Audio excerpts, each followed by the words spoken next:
वहीं NHIDCL के MD Mahmood Ahmad ने बताया कि उत्तरकाशी टनल में वर्टिकल ड्रिलिंग का काम हो रहा है और 30 मीटर तक ड्रिलिंग की जा चुकी है। ये भी जानकारी उनके जरिए सामने आई और जो ड्रिलिंग की गई है उससे पानी और पत्थर बाहर निकलकर निकाला जा रहा है। देखिए, कोशिश पूरी है, वो पुरजोर कोशिश यहां पर रेस्क्यू टीम के जरिए सामने आ रही है, जिससे मजदूरों की जान पूरी तरह से सुरक्षित तौर पर बचाई जा सके, वो सुरक्षित बाहर टनल से निकल सके, क्योंकि काफी वक्त जिस तरह से वो टनल में फंसे हुए हैं, ऐसे में जो ड्रिलिंग की जा रही है, जो ड्रिल की जा रही है, वो बेहद सावधानी के साथ, बेहद बारीकी के साथ और एक एक कदम जो है वो फूंक फूंक कर रखा जा रहा है। तो सुरंग के ऊपर जो वर्टिकल ड्रिल है वो अब भी जारी है और 30 मीटर तक वर्टिकल ड्रिल भी की जा चुकी है।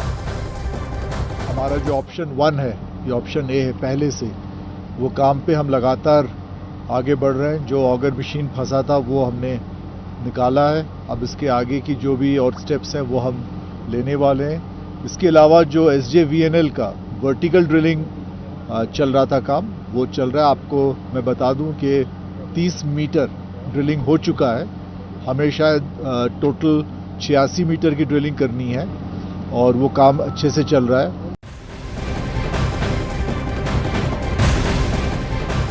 तो उत्तरकाशी में पिछले 16 दिनों से जारी रेस्क्यू ऑपरेशन पर पीएम मोदी ने पल पल नजर इस पर बनाए रखी है। आज 16वें दिन दिल्ली से पीएमओ का हाई लेवल डेलीगेशन टनल पर पहुंचा है। इस डेलीगेशन में पीएम के प्रमुख सचिव PK मिश्रा, केंद्रीय गृह सचिव AK भल्ला के साथ कई अधिकारी यहां पर मौके पर मौजूद रहे। उत्तराखंड सरकार की ओर से भी चीफ सेक्रेटरी SS संधू वहां पर मौजूद रहे। सभी अधिकारियों ने रेस्क्यू ऑपरेशन का जायजा लिया है। PK मिश्रा ने टनल में तकरीबन 25 मिनट का वक्त बिताया है और इस दौरान उन्होंने टनल में फंसे मजदूरों से बात की है, उनका हालचाल जाना है।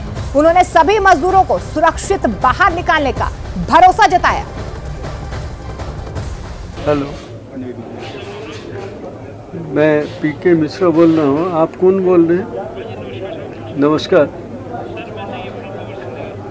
क्या कौन बोल रहे हैं? अच्छा, कवर नहीं। आप लोग कैसे हैं? हाँ, आप लोग सब ठीक हैं? किसी की कोई तबीयत की कोई प्रॉब्लम नहीं है? खाना मिल रहा है? क्या क्या मिला था आज?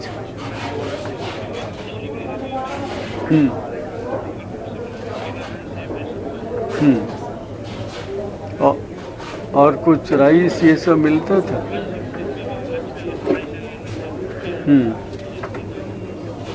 ये सब राइस सब्जी दाल तो ठंडा हो गया होगा। और वहाँ लाइट भी है सब।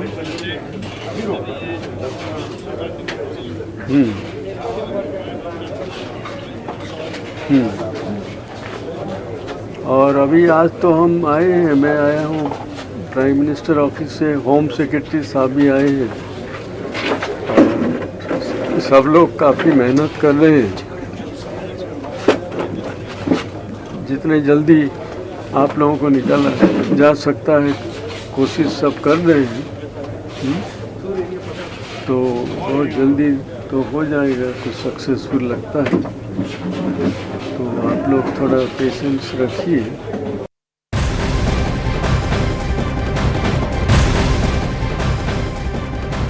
और इधर ओडिशा सरकार भी टनल में फंसे अपने मजदूरों को लेकर फिक्रमंद है। इसी सिलसिले में ओडिशा के CM नवीन पटनायक ने अपने श्रम मंत्री शरद प्रसाद नायक को रेस्क्यू साइट पर भेजा।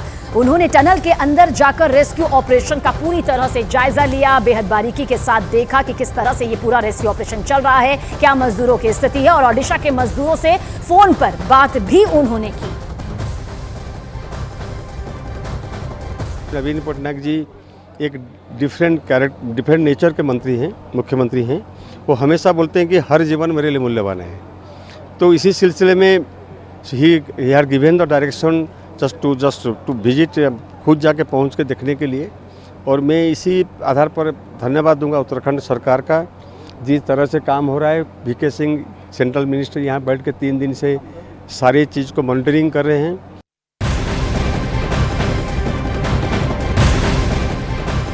और इस वक्त की बड़ी खबर उत्तरकाशी से आ रही है। सिलकियारा टनल के ऊपर हो रहे वर्टिकल ड्रिलिंग में बड़ी कामयाबी हाथ लगी है। बताया जा रहा है कि 36 मीटर से ज्यादा वर्टिकल ड्रिलिंग पूरी हो चुकी है। हालांकि इस बीच सुबह से ही उत्तरकाशी में बादल छाए हुए हैं। मौसम विभाग के मुताबिक बारिश के साथ बर्फबारी होने की संभावना जताई गई है। ऐसे में अगर बारिश होती है तो रेस्क्यू ऑपरेशन पर इसका सीधा असर हो सकता है। कई अड़चनें सामने आ सकती है। काम अपनी रफ्तार में चल रहा है, 24 घंटे काम हो रहा है, तो कह सकते हैं कि अगर ये ड्रिलिंग सफल हुई तो यहाँ ये जल्दी से जल्दी मजदूरों तक पहुंचेंगे, क्योंकि सबसे महत्वपूर्ण जो ये ऑगर मशीन जो टनल के अंदर जो ड्रिलिंग हो रही थी जिसमें रिकॉर्ड लगातार आ रही थी, तो उसके बाद जो सबसे महत्वपूर्ण वर्टिकल ड्रिलिंग है वो 1.2 डायमीटर की है। अगर ये सफल होती है तो जल्द ही 3 से 4 दिन का समय बताया गया है। मजदूरों तक पहुंच जाएगी ड्रिलिंग। उसके बाद जो एनडीआरएफ के जवान होंगे वो उस टनल के होते हुए मजदूरों तक पहुंचेंगे और वहां से रेस्क्यू का प्लान है। तो अभी तक कोई रुकावट नहीं है, हालांकि मौसम बाधा बन सकता है। इसी तरह से अगर हम टनल के अंदर की बात करें, यह भी महत्वपूर्ण है। लगातार शुरू से हम देखते आ रहे थे कि इसको सबसे महत्वपूर्ण माना जा रहा था और महत्वपूर्ण माना जा रहा था। हर पीसी जब होती थी तो 2 से 3 दिन का समय बताया जाता कि 2 से 3 दिन में ये काम पूरा कर दिया जाएगा, पर 16 दिन हो गए हैं और जो ऑगर मशीन है उसके सामने रुकावट पे रुकावट आ रही है। पिछले अगर 48 घंटे की हम बात करें तो 48 घंटे से जो ऑगर के पार्ट्स है वो जो पाइप के अंदर फंस गए हैं उनको प्लाज्मा जो कटर है उससे काटा जा रहा है। और उत्तरकाशी के सिलकियारा टनल में फंसे मजदूरों के रेस्क्यू का प्लान ए ऑगर मशीन के तहत अंजाम दिया जा रहा है, लेकिन वो प्लान फेल होने के बाद रेस्क्यू के प्लान बी को शुरू किया जा चुका है, जिसके तहत वर्टिकल ड्रिलिंग की जा रही है, जिसकी जानकारी भी हमने आप तक पहुंचाई। लेकिन अब आपको प्लान बी के बारे में डिटेल से बताते हैं। इस ग्राफिक्स के जरिए आप समझ पाएंगे कि आखिर ये प्लान बी है क्या, जिसके जरिए मजदूरों की जान हर कीमत पर बचाने की अब पुरजोर कोशिश यहां पर की जा रही है।